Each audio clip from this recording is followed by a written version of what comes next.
Hello engineers, कैसे हैं आप लोग। तो जैसा कि हम लोग जानते हैं अपने एसएससी जेई के लिए सिर्फ और सिर्फ अब 1 महीना ही बाकी है। तो हमारा सर ये लास्ट मोमेंट पर क्या प्लान रहना चाहिए, क्या स्ट्रेटजी रहनी चाहिए, आज हम उस पर डिस्कशन करेंगे। नो डाउट आप लोगों को ये बहुत सारी चीजें पता भी हैं, बट अब लास्ट मोमेंट पर कई बार ऐसा होता है ना कि आप लोगों को सर लास्ट पुश देना जरूरी होता है कि सर अब एक बार आखिरी गियर डाल दूं और ये अपनी गाड़ी को अब पूरे थ्रॉटल के साथ आगे ले जाऊं। So let's start with the strategy. तो सबसे पहले तो यहां पे जो हम ये सोच रहे हैं एसएससी जेई बहुत ज्यादा सर इसका हम ना टेंशन लेके बैठे हुए थे। अब सबसे पहले तो आपको ना टेंशन दूर करने की जरूरत है। अब आप कहेंगे सर टेंशन दूर कैसे होगी। सर टेंशन दूर ऐसे होगी क्योंकि हम लोग स्टेप बाय स्टेप तैयारी करना ऑलरेडी पहले से स्टार्ट कर दिए थे। अब एग्जामिनेशन पास में भी है, प्रीवियस ईयर के क्वेश्चंस भी हम लोग देख रहे हैं। अब हमको आइडिया लग चुका है किस टाइप के क्वेश्चंस एग्जामिनेशन में देखने को मिलेंगे। तो ये सभी चीजें अब मैं आपको स्टेप बाय स्टेप बताने वाला हूं, क्या आपको करना है और क्या साथ में आपको नहीं करना है, जिससे हमारा सिलेक्शन आसानी से हो जाए। तो चलिए शुरुआत करते हैं हम लोग। सबसे पहले तो हम लोग जो अभी तक सोच के बैठे हुए हैं, अरे भाई अब मुझे क्या करना चाहिए, अब तो लास्ट मोमेंट आ चुका है तो अब आपको टेंशन लेने की जरूरत नहीं है, because we have that plan, so we have that idea. अब वो क्या आइडिया है। तो सर देखो, कोई भी एग्जामिनेशन हो तो उसके लिए हमारी जो स्टेप बाय स्टेप स्ट्रेटेजी रहती है, क्या रहता है। सबसे पहले मैं सब कुछ पढ़ लूं, यानी धीरे धीरे करके मैं अपनी ऑनलाइन क्लासेस या ऑफलाइन क्लासेस कैसे भी करके मैं अपना कंटेंट रेडी कर लूं, मुझे सब कुछ समझ में आ जाए कि सर ये चीज ऐसी ऐसी है। फॉर एग्जांपल यूनिट टॉपिक से सर मुझे इतना कुछ पढ़ना है, ये सब मैंने समझ लिया, let's go with the force part now. Sir force and motion खत्म हो गया, ग्रेविटेशन समझ लेता हूं, और ऐसे करते करते फिजिक्स कंप्लीट, फिर केमिस्ट्री कंप्लीट, फिर बायो कंप्लीट, ये हो गया नॉन टेक वाला सेक्शन। लेकिन ऐसे टेक्निकल आपका टेक वाला पार्ट भी है, यानी कि टेक्निकल पोर्शन भी है। तो सर जब पूरी क्लासेस ले ली है, अब मुझे क्या करना है, जो मैं क्लासेस ले रहा हूं साथ मुझे क्या करना है, सर मुझे डीपीपी भी लगानी है। तो एक बार मैं आपको दिखाता हूं, मैं ना पूरी स्ट्रेटजी आपके लिए इस बार इमेजेस के फॉर्म में रखी हुई है। तो सर हम लोग आज वो स्ट्रेटजी देख रहे हैं जहां पे स्टार्टिंग हमारी कहां से हो रही थी, क्लास लेने से। तो आइए जरा देखते हैं। तो सबसे पहले हमने क्या किया, सबसे पहले हम लोगों ने सर क्लासेस ली।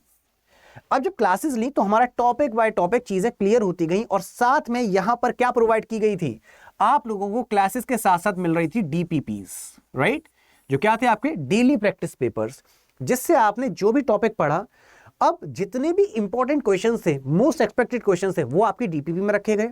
जिससे क्या हो रहा था, आपका टॉपिक वाइज आपका धीरे धीरे धीरे करते करते सिलेबस कंप्लीट हो रहा था, साथ में आपके कॉन्सेप्ट्स भी क्लियर हो रहे थे। तो हमने क्या किया, सबसे पहले क्लास ली, क्लास के साथ साथ हमने डीपीपी भी सॉल्व करी, that is daily practice paper. हमारा सर यहां पे काम हो गया। लेकिन अब क्या है, डीपीपी के बाद सर हम लोग बढ़ते हैं आगे, और यहां पर आ जाते हैं सर आपके कुछ इंपॉर्टेंट क्वेश्चंस। कौन से, डेली प्रैक्टिस पेपर्स के अलावा सर हम लोग अपने एंड से भी एक्स्ट्रा कुछ क्वेश्चंस लगाते हैं, जहां पे हम लोग सर एमसीक्यूज की बात कर लेते हैं, है ना।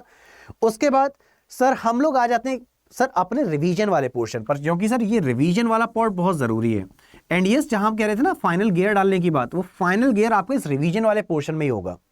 And finally after revision comes your main test. Main test in the sense, यहां पे सर इंडिविजुअल टॉपिक्स या इंडिविजुअल चैप्टर के बाद टेस्ट नहीं, ये सर ओवरऑल टेस्ट है, जहां पर हम लोग जब टेस्ट देने बैठे तो ऐसे बैठे जैसे कि हम लोग मेन एग्जामिनेशन में बैठे हुए हैं, राइट। अब सर जरा सोचो, मैं अपनी इस प्लानिंग में रैंडमली बीच में से कुछ भी उठा लूं कि सर मैं सीधे रिवीजन वाले पोर्शन पे चले जाऊं, कि रैंडमली कुछ भी पढ़ने लगूं, या फिर सर बिना क्लासेस लिए या फिर बिना एक सीक्वेंस ऑर्डर में पढ़ाई करे मैं सीधे सर क्वेश्चंस लगाना स्टार्ट करूं, या मैं डायरेक्टली टेस्ट देना स्टार्ट कर लूं। सर यहां पर दिक्कत आ सकती है। क्यों क्योंकि अगर मुझे मान लीजिए छत पर चढ़ना है तो मुझे सीढ़ियां एक एक करके आगे बढ़ना है। अब ऐसे नहीं सीधे मैं जंप मार के ऊपर पहुंच जाऊं, तो मुझे बेसिकली क्या करना है, इस पूरे प्लान को एग्जीक्यूट करना है, जहां पर सबसे पहले आपकी क्लासेस वाले पार्ट पर गए इंक्लूडिंग डीपीपीस, साथ में आपने सर उस पर्टिकुलर सब्जेक्ट या टॉपिक के क्वेश्चन सॉल्व किए, फिर आपने रिवीजन किया, और सर धीरे धीरे करके सारी क्लासेस को कंबाइन करके जब आपका पूरा प्लान तैयार हो चुका है, सब पूरा सिलेबस कंप्लीट हो चुका है, तो यस अब प्लान को एग्जीक्यूट करना है। कैसे, ये चेक कर लूं सर मेरी एग्जैक्टली प्रॉपर में तैयारी हुई भी है कि नहीं। तो मैं स्टेप बाय स्टेप आपके लिए आगे बढ़ता हूं, बताता हूं एग्जैक्टली आपको करना क्या है। तो सबसे पहले हम लोगों ने जो स्टार्टिंग की वो क्लास वाले पार्ट से की, है ना। तो यहां पर हम लोगों ने अपना थ्योरी वाला पोर्शन कवर अप किया, साथ में जिस जिस सब्जेक्ट से न्यूमेरिकल इंपॉर्टेंट थे हमने वो न्यूमेरिकल वाला पार्ट भी देखा, और जब हमने वो चैप्टर कंप्लीट किया या फिर वो टॉपिक कंप्लीट किया, इसके साथ साथ हम लोगों ने सॉल्व किए कुछ इंपॉर्टेंट क्वेश्चंस, यानी कि डीपीपीस, राइट। तो सर ये वाला पार्ट तो हम लोग अब कर चुके हैं, क्योंकि अब टाइम आ चुका है वो आखिरी 30 दिन वाला। तो अब हम लोग लास्ट गियर डालने वाले हैं, जहां पे हम लोग आएंगे अब रिवीजन के साथ। तो सर ये पार्ट तो हो गया, बट अब मुझे कैसे पता लगेगा सर ये जो मेरी तैयारी है वो सर मेरी एग्जामिनेशन ओरिएंटेड है भी या नहीं। तो इसके लिए अपनी यूट्यूब पर क्वेश्चन आंसर का सेशन चलता है। जैसे मैं अपना एग्जांपल ले लेता हूं साइंस वाले पार्ट का। साइंस का हम लोग रोजाना 9 से 10 सेशन लेके आ रहे हैं, है ना, अपने यूट्यूब पर, जहां पे हम लोग प्रीवियस ईयर के क्वेश्चंस देख रहे हैं। जैसे भी साथ में जेडब्ल्यूएससी का भी एग्जामिनेशन है ना, तो हम लोगों ने वो कंबाइंड फॉर्म में देखे थे, लेकिन अब हम लोग एसएससी जेईई के स्पेसिफिकली एसएससी जेईई से रिलेटेड क्वेश्चंस देख रहे हैं। कहां पर? यूट्यूब पर। ये कौन से हो गए? प्रीवियस ईयर के क्वेश्चंस। अब पता क्या होता है, हम लोगों ने टॉपिक पढ़ लिया, उसके हिसाब से तैयारी भी कर ली, बट क्या उस लेवल के क्वेश्चंस एग्जाम में पूछे जाते हैं, या फिर क्या मुझे ये पढ़ना है? अब मैंने आपको बोला था स्टार्टिंग में कि कौन सा पार्ट छोड़ना है, तो छोड़ने वाले पार्ट पर आते हैं। फॉर एग्जाम्पल मैं एसएससी जेईई की बात करता हूं। एसएससी जेईई में हम लोगों ने वो पूरे के पूरे पार्ट देख रखा है कि नॉन टेक वाले पोर्शन से हमको पता है सर हमें साइंस भी पढ़नी है, जहां पे 15 क्वेश्चन के आसपास देखने को मिल जाते हैं। करंट अफेयर्स अगेन 15 क्वेश्चन के आसपास, तो 30 तो आपके यहीं पर हो गए। इसके अलावा सर हिस्ट्री भी है, ज्योग्राफी भी है, पॉलिटी भी है, इकोनॉमिक्स भी है। अब मान लो कि मुझे इको वाला पार्ट ना आता नहीं है, और सर मैं साइंस वाला पार्ट छोड़कर अगर इको पढ़ने बैठा हूं, तो जरा सोचो क्या होगा। सर इको से अगर आप प्रीवियस ईयर के पार्ट देखें तो सर एक बार क्वेश्चन आ गए, एक बार नहीं आ रहे हैं, और आते भी हैं तो कितने? 2 क्वेश्चंस, है ना, या फिर बिल्कुल भी ना आए। तो ऐसी चीजों को सर हाथ ही नहीं लगाएंगे हम लोग, खासकर इस लास्ट मोमेंट पर जहां पे हमारा भी मतलब में टाइम एक्स्ट्रा जाए, राइट। सो यहां पर हमारा ये प्लान तैयार हुआ कि सर मैं क्या क्या छोड़ देना है। सर वो चीजें छोड़ देनी है जो कि हमारे एग्जामिनेशन पॉइंट ऑफ व्यू से इंपॉर्टेंट नहीं है, या फिर उतने नंबर्स में नहीं पूछी जा रही है। तो इट टोटली डिपेंड्स। एक और इंपॉर्टेंट चीज जो मैं अभी बोलना चाहूंगा, सर अब कुछ भी ना नई चीज स्टार्ट ना करें। हो सके तो जितना हमने पढ़ा है सर, हमको पता है हमारा ये वीकर पोर्शन है, ये हमारा स्ट्रॉन्ग पोर्शन है, तो हाँ स्ट्रॉन्ग पोर्शन और वीक पोर्शन को जरूर बैलेंस करने की कोशिश कर सकते हैं। जैसे वीकर पार्ट है, अभी मैं उसे स्ट्रॉन्ग कर सकता हूं, बट अब नई चीज उठाना वुड नॉट बी गुड। तो सर यहां पर मैंने क्या बताया, एक तो प्रीवियस ईयर के क्वेश्चंस, साथ में अब लास्ट मोमेंट आ चुका, तो मुझे क्या करना है, तो एक चीज और जो हम लोगों ने आपके लिए स्टार्ट की, दैट इज सीटीक्यू।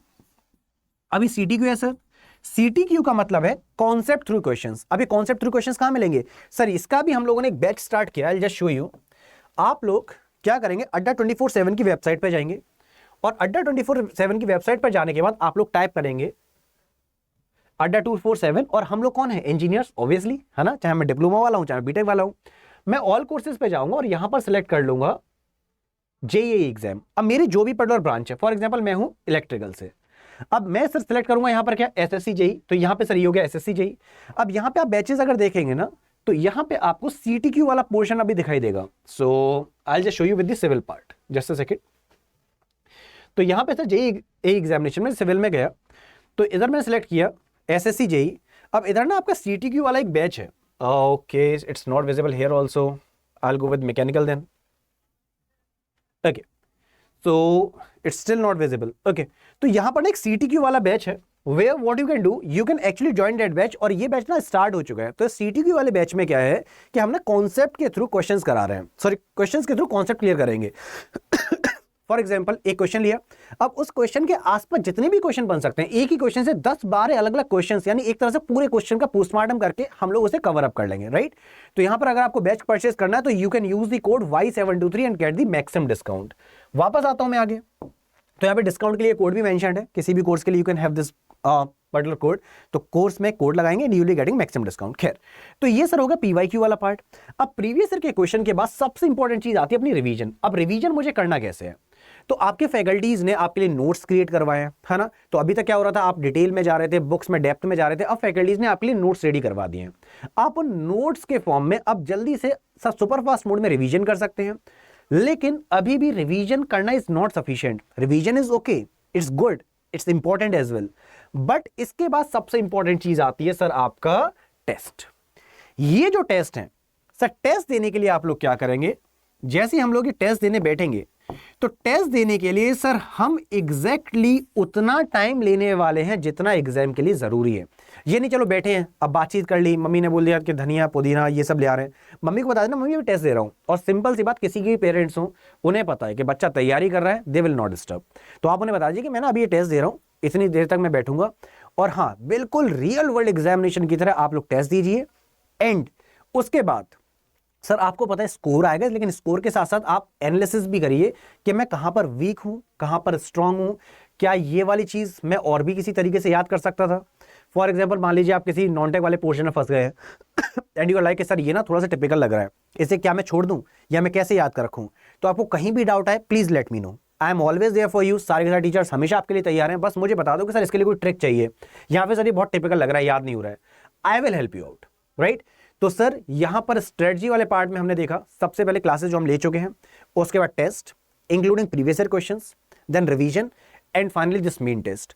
तो ये आपका पूरा पार्ट रहना चाहिए और अब इन दिनों में कुछ भी नई चीज नहीं स्टार्ट करनी है, एंड सर साथ में आप लोग अब रिवीजन करना अच्छे से स्टार्ट कर दीजिए। एंड यस, फाइनल गियर आ चुका है, फाइनल गियर डालने का टाइम आ चुका है। अब यहां पर कुछ भी डाउट हो, कुछ भी पूछना हो, कमेंट सेक्शन आपके लिए तैयार है। So I will be waiting for you all in the comment section. And yes, जैसा कि मैंने अभी आपको बोला था कि अभी ना आपको अगर कोई कोर्स परचेस करना है तो अभी आपको ना फ्लैट 79% का डिस्काउंट मिल रहा है, which is the maximum discount, और साथ में आपको कोर्सेज पे डबल वैलिडिटी भी मिलेगी। तो यहां पर आपको क्या करना है, यहां पर you will use the code Y723 and आपको मिलेगा मैक्सिमम डिस्काउंट। और एक और चीज, अगर आप चाहते हैं सर यहां पर मुझे इससे भी ज्यादा डिस्काउंट मिल जाए तो आप एप्लीकेशन के थ्रू इस कोड का यूज कर सकते हैं, राइट। और हाँ, सब प्लान में कोई भी डाउट हो, कुछ भी पूछना हो, सर याद कैसे रखें, चीजें कैसे याद करें, कुछ भी दिमाग में हो सकता है, तो वो छोटे से छोटा डाउट भी हो सकता है कहीं ना, बस ये मत सोचना कि अरे मुझे शर्म आएगी क्या पूछने में। एज अ स्टूडेंट शर्म नहीं आनी चाहिए, जो पूछना है वो पूछिए, we are always there for you. आप मुझसे पूछेंगे ना 2+2 भी सर 4 कैसे है, I will be there for you, right. So comment section आपका इंतजार कर रहा है, फटाफट से कमेंट सेक्शन में अपने डाउट्स पुट अप करिए, आई विल रिजॉल्व देम, ठीक है। So bye bye everyone, take care, Jai Hind and love you all. And yes, आपकी बार SSC JEE पार।